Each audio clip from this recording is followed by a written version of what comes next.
تصور کن یه انفجاری اونقدر قوی باشه که حتی فضانوردا هم از فضا ببیننش.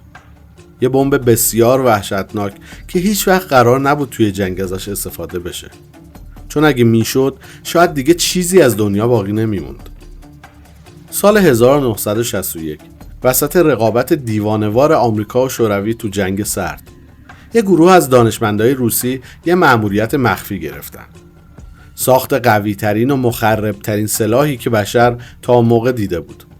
یه سلاح که میتونست یه کشور رو توی یه چشم به هم زدن از روی نقشه پاک کنه. اما این فقط یه آزمایش بود. آزمایش که وقتی اجرا شد نتیجهش همه معادلات رو به هم ریخت. بمب تزار، نامی که هنوزم وقتی پای سلاح‌های هسته‌ای به میون میاد همه رو به وحشت میندازه. اما این بمب چجوری ساخته شد؟ چرا اصلا همچی چیزی طراحی شد؟ و مهمتر از همه وقتی منفجر شد چی به سر دنیا اومد؟ بریم سراغ داستان دیوانه‌وارترین انفجار تاریخ.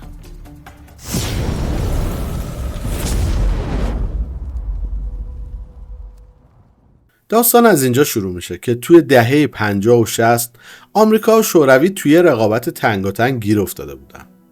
کی قوی تره؟ کی میتونه مخرب ترین سلاح رو بسازه؟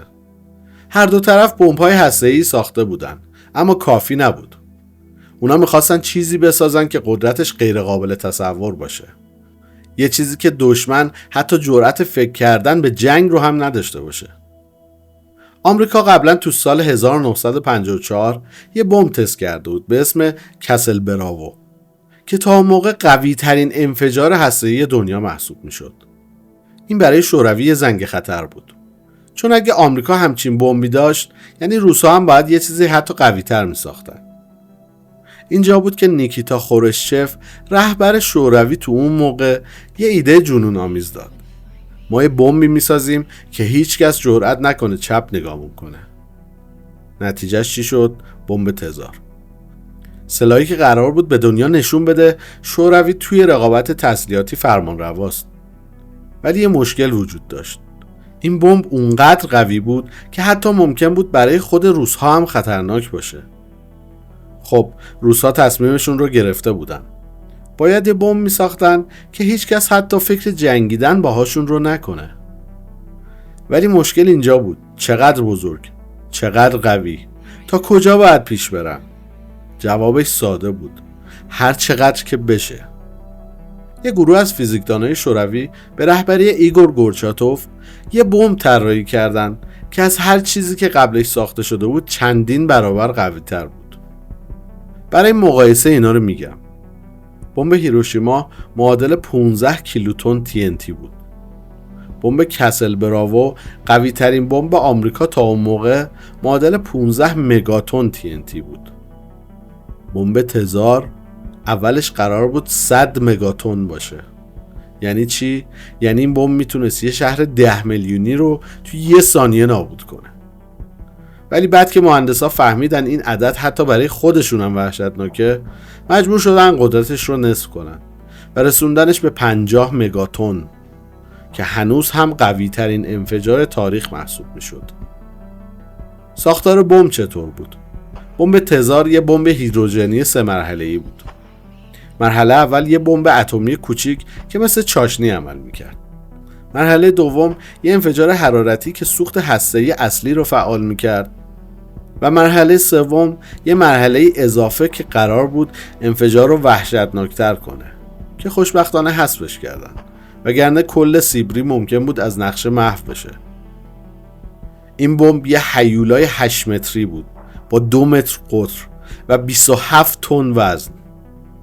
تنها یه هواپیمای مخصوص میتونست اینو حمل کنه و حتی اونم موقع رها کردنش مجبور شد سریع فرار کنه، چون ممکن بود موج انفجار هواپیما رو هم بفرسته هوا. بمب تزار تو تاریخ 30 اکتبر 1961 ساعت 11:32 صبح توی یکی از دورترین مناطق شمال روسیه یعنی مجمع الجزایر نووایا زملیا آزمایش شد. آزمایش از هواپیما انجام شد، چون این بمب دیگه چیزی نبود که روی زمین بشه گذاشتش. هنگام رها کردن بمب خلبان تیمش مجبور شدن فوری از منطقه دور بشن، چون با یه انفجار به این عظمت حتی اگه کیلومترها هم دورتر باشی ممکنه پرچم مرگ رو ببینی. و حالا لحظه انفجار. وقتی بمب منفجر شد آسمون به شکل وحشتناکی روشن شد و یک ابر قارچی غول‌پیکر به ارتفاع 68 کیلومتر و عرض 40 کیلومتر به فضا پرتاب شد. این ابر قارچی به قدری بزرگ بود که تا فاصله 1000 کیلومتری هم با چشم غیر مسلح از زمین قابل مشاهده بود. موج انفجار از مرکز انفجار به سرعت تو هوا پخش شد.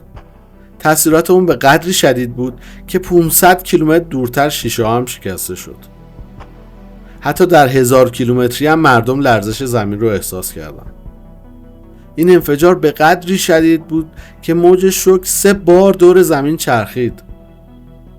حرارت انفجار به قدری زیاد بود که حتی تو فاصله 150 کیلومتری هم آثار اون حس می شد. در واقع همه موجودات تا 100 کیلومتری خاکستر شدن. گرمای حاصل از انفجار بمب تزار واقعا شگفت انگیز بود. میزان دما دقیقاً اندازه‌گیری نشد، اما کارشناسا تخمین میزنن که دما در مرکز انفجار به حدی بالا بوده که تا 3 میلیون درجه سلسیوس هم میرسیده. دمای سطح خورشید حدود 5500 درجه سلسیوس.